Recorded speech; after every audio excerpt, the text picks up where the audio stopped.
Guys, welcome to my channel. तर खूप आता म्हणजे खूप आता एक आता काय यार आता असं वाटतं की आता क्षण वाचलेले आहेत, आता सेकंद वाचलेले आहेत, आता मिनिटं वाचलेले आहेत. बिग बॉसच्या मराठी बिग बॉस 6च्या विनर बघायला.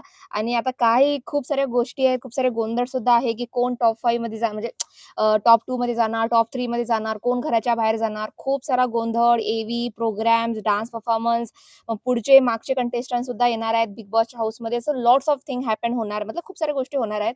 परंतु त्याच्या आधीनं बिग बॉसच्या हाऊसमध्ये सर्वांची प्रत्येकाची एवी दाखवली. मतलब तन्वी कोलते म्हणा, विशाल कोटियाल सर्वांची एवी दाखवली. सर्वजण इमोशनल झाले.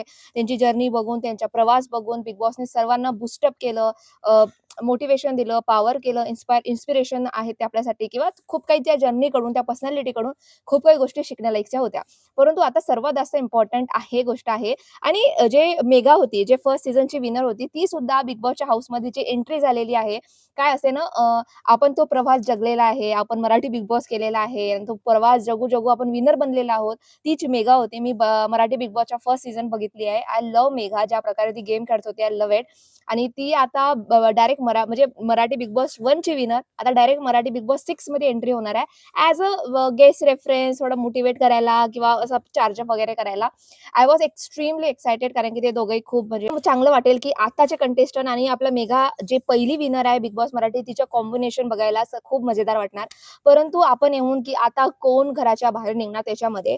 आता मी सांगते जसे की अनुश्री आणि दीपाली घराच्या बाहेर जाणार. हे टॉप 3 मध्ये तर येणार नाही. अनुश्री आणि दीपाली डेफिनेटली येणार नाही.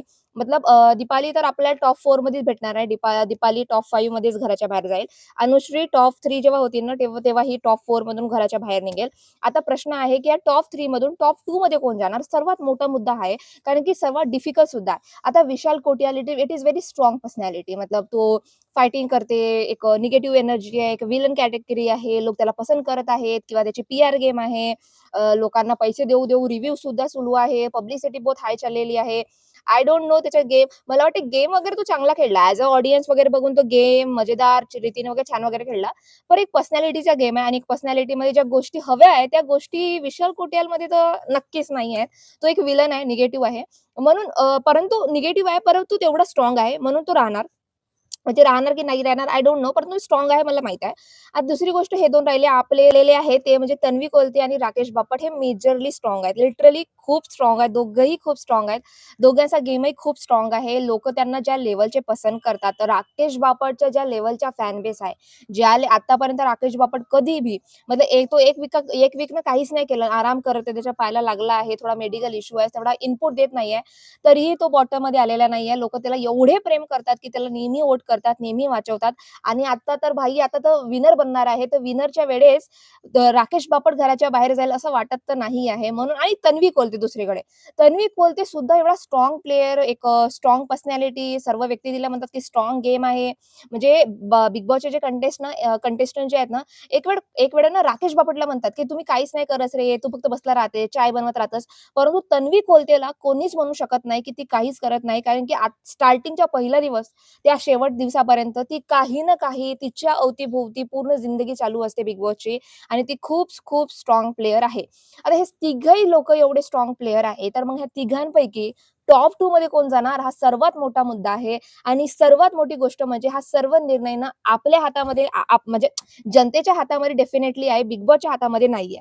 ठीक आहे. तर जनतेच्या हातामध्ये जनतेने ज्या रीतीने वोटिंग चालू आहे, ज्या रीतीने ट्रेंड चालू आहे, ज्या कमेंट चालू आहे, सोशल मीडियावर जे हाईप चाललेली आहे, त्यानुसार असं दर्शवून येते, की ह्या तिघांपैकी टॉप 2 मध्ये कोण जाणार. आता तुम्हाला मी सांगते, पहिला जो व्यक्ती आहे विशाल. विशाल इफ टॉप 2 मध्ये गेला ना, तर त्याच्या अपोझिटमध्ये राकेश बापटचा इफ इफ गेला, तर राकेश बापट एका जागेला आणि विशाल कोटियाल एका जागेला. त्या दोघांचे हात वर करताना एक्साइटमेंट होईल, की कोण जितेल, कोण नाही जितेल. कारण की एकामेकाचे बहुत अपोझिट आणि कट्टर दुश्मन आहेत. आता दुसरीकडे सपोज तन्वी कोलते आहे आणि विशाल आहे. तर तुम्ही मला सांगा विशालला आणि तन्वी कोलतेला अपोझिट आहेत आणि जेव्हा रितेश सर भाऊ म्हणजे आपले भाऊ हात वर इकडे-तिकडे करतील, तेव्हा सुद्धा बघायला मजा येईल. काहून? कारण की हे सुद्धा अपोझिट आहेत. हे दोघांची सुद्धा फाईट होते. म्हणून मला वाटते, की ह्या 3rd राउंडमध्ये ना, विशाल डेफिनेटली जाणार नाही. विशाल डेफिनेटली टॉप 2 मध्ये जाणार. डेफिनेटली जाणार. ज्या लेव्हलची हाईप, ज्या लेव्हलची पी-आर, ज्या लेव्हलची वोटिंग, ज्या लेव्हलच्या प्यार, ज्या लेव्हलची मोहब्बत या ज्या लेव्हलच्या पी-आर गेम चालू आहे विशाल कोटियालबद्दल आणि जे लोकं रिव्ह्यू करत आहेत त्यांच्या नजरेमध्ये तर विशाल कोटियाल भगवानच आहे. म्हणजे लोकांना असे इन्फ्लुअन्स करत आहेत, की विशाल कोटियाल बेस्ट आहे. विशाल कोटियालनं आतापर्यंत किती कामं केलं नाही. 3 महिने किती चांगला गेम खेळत आहे. म्हणजे लोकांना त्याचे फिजिकल फाईट दिसत नाही, त्याचा अहंकार दिसत नाही. त्याच्यावरची जे असते ना खोटारडेपणा, डबल पर्सनॅलिटी, चूहा ते पर्सनॅलिटी दिसतच नाही. म्हणजे लोकांना एवढी इन्फ्लुअन्स करत आहेत जिकडे-तिकडे विशाल कोटियाल, विशाल कोटियाल, विशाल कोटियाल. तर मला वाटते, की विशाल कोटियाल टॉप 2 मध्ये डेफिनेटली जाणार. डेफिनेटली विशाल कोटियाल टॉप 2 मध्ये गेलेला आहे. आता आहे टॉप हे आपले आहे तन्वी कोलते आणि राकेश बापट हे दोघंही मेजरली स्ट्राँग आहेत. दोघंही एकाच ग्रुपचे आहेत आणि या दोघांपैकी एक जणाला घराच्या बाहेर जायला लागेल आणि तो कोण असणार ह्याच्या सर्वात जास्त खूप लोकांना उत्सुकता आहे आणि मला सुद्धा उत्सुकता आहे. आपण 2 गोष्टीवरून ह्यांचा डिसाईड करू शकता, की टॉप 2 मध्ये कोण जाणार आणि कोण नाही. पहिली गोष्ट घरामध्ये. घरामध्ये ज्या लेव्हलचं कॉन्ट्रिब्युशन तन्वी कोलतेचं आहे, तेवढं राकेश बापटचं आहे का? नाही आहे. खरं सांगू ॲज अ ऑडियन्स नाही आहे. राकेश बापट खूप शांत आहे, समजदार आहे. त्याची पर्सनॅलिटी खूप चांगली आहे. परंतु जेवढा गेमला जो कॉन्ट्रिब्युशन देऊ शकते ना, तेवढा दिलं नाही. जेव्हा त्याच्या लागला होता गुडघ्याला वगैरे, तेवढा तो परफॉर्म करू शकलेला नाही किंवा जेव्हा राखी आली होती, तेव्हा त्याने टास्क परफॉर्म केला नाही, की त्याच्यामुळे ते डिस्टर्ब वगैरे होतं.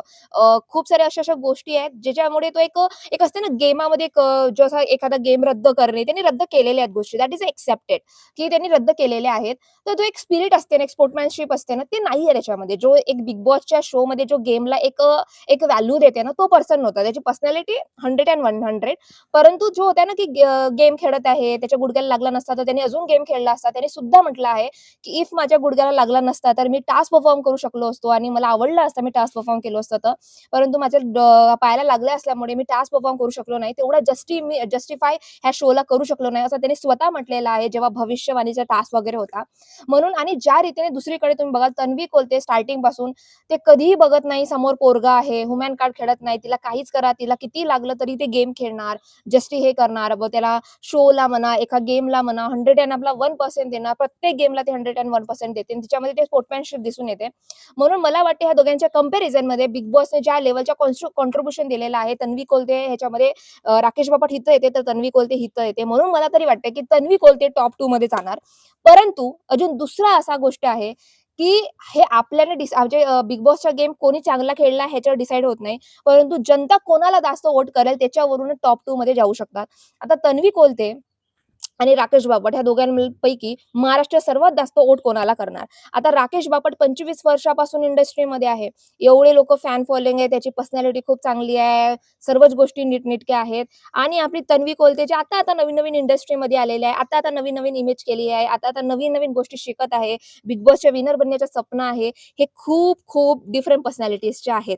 म्हणून मला तरी वाटते, की इफ लोकांनी असा विचार केला, की गेममध्ये कोणी जास्त कॉन्ट्रिब्युशन केला तर तन्वी कोलते टॉप 2 मध्ये जाणार आणि आणि असा विचार केला, की राकेश बापटचे फॅन बेसेस बघा, 25 वर्षाचा करियर ज्या लेव्हलच्या आतापर्यंत बॉटममध्ये आलेला नाही, लोकांनी नेहमी सेव्ह केला, तर राकेश बापट जाणार टॉप 2 मध्ये. म्हणजे ह्या दोघांमध्ये खूप आहे. म्हणजे आता एकाच्या माझ्या डिसाईडनं होत नाही, परंतु अख्खी जनता ज्या जे लेव्हलची चीजे चालू आहेत, तेच लोकं डिसाईड करणार आहेत, की राकेश बापट जाईल, की तन्वी कोलते जाईल. परंतु मी तुम्हाला सांगते या दोघांपैकी मला असं वाटते ज्या लेव्हलची हाईप चालू आहे, ज्या लेव्हलचे डिस्कशन चालू आहे, ज्या लेव्हलचे कमेंट सेक्शनमध्ये कमेंट्स येत आहेत तिकडे वरून मला हेच वाटत आहे, की तन्वी कोलते आणि राकेश बापटमधून राकेश बापट हा टॉप 2 मध्ये डेफिनेटली जाणार. कारण की याचे फॅन्स म्हणा, ह्याच्या जेवढ्या लोकांना प्रेम करणे, जे मुली आहेत, जेवढ्या लेव्हलच्या क्रश वगैरे करतात.